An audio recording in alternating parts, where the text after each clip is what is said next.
नमस्कार, मैं संतोष देवगिरी मिर्जापुर से बात कर रहा हूं आईपा की। आईपा यानी एक प्रगतिशील राजनीति की बात करता है। यह एक ऐसा मंच है जहां बोलने की आजादी है।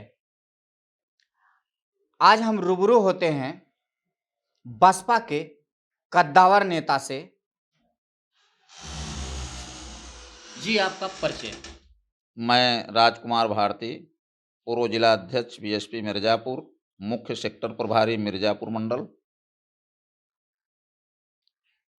राजकुमार जी, देश में राजनीति का जो तरीका है, प्रचलन में है, क्या उससे आप संतुष्ट हैं? नहीं, बिल्कुल नहीं संतुष्ट हैं।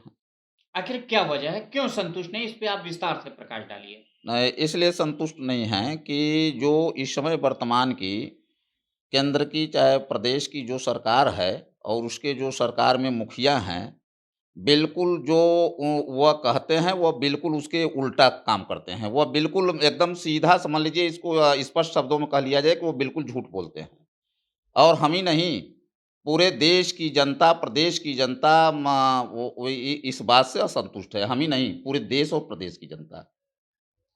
राजकुमार जी, अगर बदलाव चाहते हैं, तो क्या चाहते हैं आप? बदलाव के लिए तो पूरी जनता, अभी यूपी का चुनाव अभी चंद दिनों बाकी है।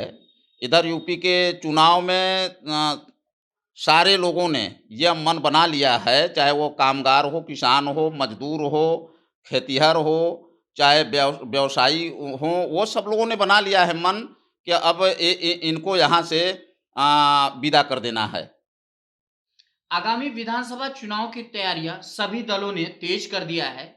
इसमें बसपा ने भी अपने संगठन को धार देने के साथ-साथ संगठन को मजबूत बनाने पर भी जोर देना शुरू कर दिया है। जी। आगामी दिनों में बसपा की क्या रणनीति होगी? आप किस प्रकार से चुनाव लड़ेंगे? अब हम लोगों की राष्ट्रीय अध्यक्ष, बीएसपी की राष्ट्रीय अध्यक्ष, पूर्व मुख्यमंत्री और पूरे राज्यसभा के सांसद सुश्री बहन कुमारी मायावती जी, जो हम लोगों को इधर दिशा निर्देश दे रखा है कि हम लोग पूरे मंडल स्तर पर जनपद जो सुरक्षित सीटें हैं, वहाँ माननीय सतीश चंद्र मिश्रा जी, जो राष्ट्रीय महासचिव हैं और राज्यसभा के सांसद हैं, उनको लगाया गया है। और बैकवर्ड समाज से हमारे सीनियर कोऑर्डिनेटर्स लोग लगे हुए हैं। और सर्व समाज से, और चाहे वो वैश्य समाज से हों, चाहे क्षत्रिय समाज से हों, चाहे आपके अदर ओबीसी एससी समाज से हों, ये सारे के सारे कोऑर्डिनेटर लोग क्षेत्र में लगे हैं। और हम लोगों की जो पार्टी तो बाद में है, लेकिन एक मिशन है। मिशन के तहत हम लोगों का जो बंद कमरे में जो कैडर चल रहा है, उस कैडर में हम लोगों ने पूरी तरह से अपने को ठोस तैयार हो गए हैं कि हम दिखावे में नहीं आएँगे। लेकिन ज्यों जब ये बिगुल बजता है, चुनाव आयोग की जब घोषणा हो जाती है, और उस समय हमारे जितने वर्कर हैं, बूथ स्तर से लेकर हमारे जितने वर्कर हैं, वो लगे हैं कि हम अपनी रणनीति के तहत, और हम लोग जो रणनीति बनाए हैं, उसको हम उसी समय फ़ॉलो करेंगे। और उसके तहत हम हमारे बीएसपी के जो भी वर्कर हैं, उनका ये सोच है कि सर्व समाज को लेकर, सर्व समाज के हित को देखते हुए, सर्व जो हमारी राष्ट्रीय अध्यक्ष सुश्री बहन कुमारी मायावती जी का जो आदेश है, उसको हम लोगों ने एकदम ज़मीन से जुड़कर और ज़मीन से हम लोगों ने कार्य शुरू कर दिया है।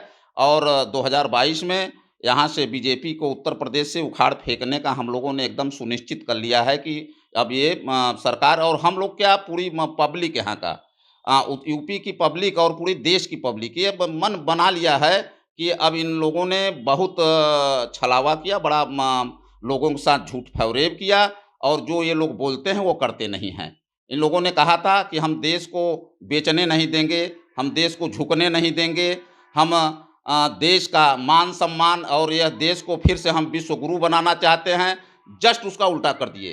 अभी कोरोना महाकाल में आप लोगों ने दर्दनाक एक घटना देखा होगा कि जब ये लोग सड़क पर, जब ये लोग वो बैरिकेडिंग कर दिए थे, लोग रेल की पटरी से आ रहे थे, उस समय 40-45 की संख्या में कामगार मजदूर लोगों की रोटियां एक तरफ रेल की पटरी पर गिरी थी और उनकी लाशें एक तरफ गिरी थी। इससे बड़ा दर्दनाक और खौफनाक कोई इनके घटना नहीं हो सकता है। वो आए दिन छिनैती, बलात्कार, हत्या, आए दिन अपहरण, चीर हरण, समझ लीजिए कि एकदम ये लोग सपा से भी समझ लीजिए कि उनके भी बाप निकल गए, 10 गुना उनके, जैसे उनके शासन सत्ता में अराजकता थी, जंगल राज था, इनसे ज़्यादा जंगल राज बीजेपी के गवर्नमेंट में हो गई है और पूरे देश प्रदेश की जनता इनसे समझ लीजिए एकदम त्राहि-त्राहि हो गई है। अब इनसे अपना छुटकारा चाहती है कि अब हम लोग इनके शासनकाल में बेरोज़गार नौजवान होता चला जा रहा है, अब उनको रोज़गार चाहिए, इनका झूठा आश्वासन नहीं चाहिए, इनका कुछ चंद दिनों के लिए जो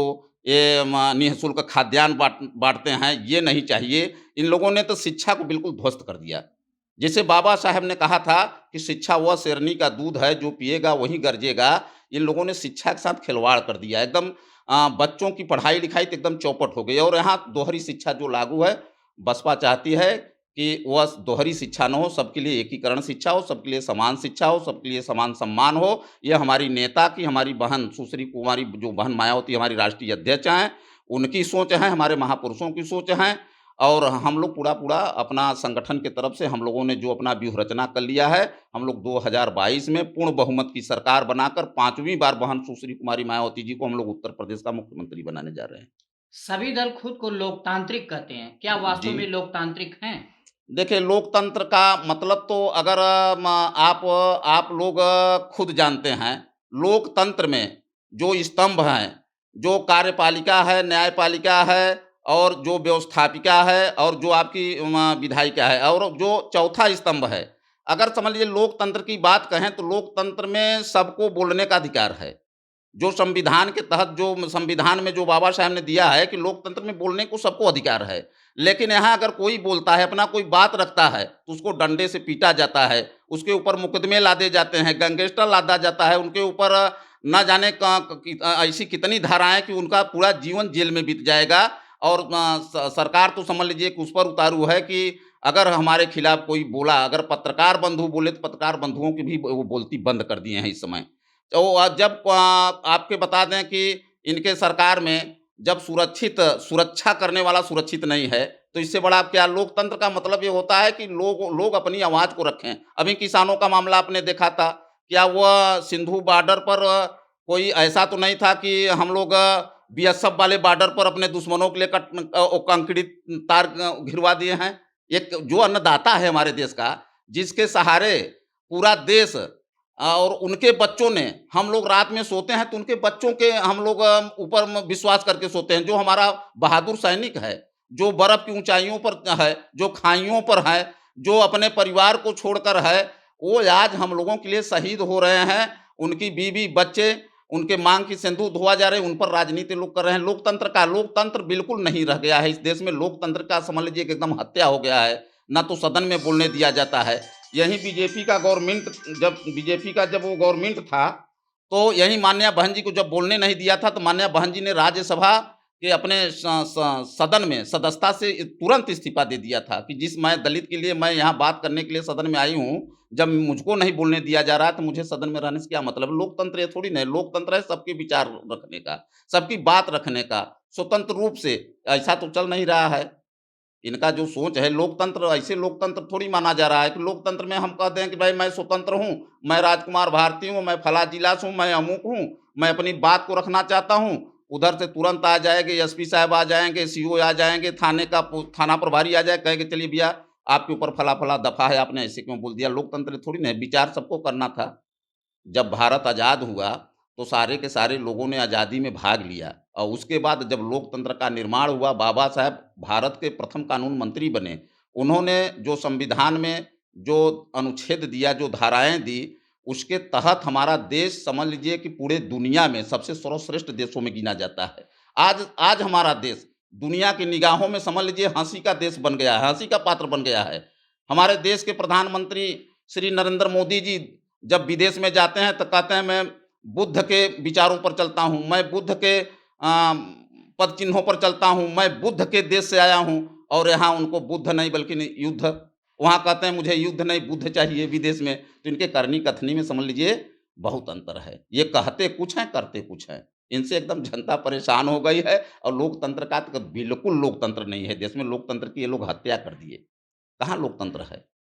धन्यवाद।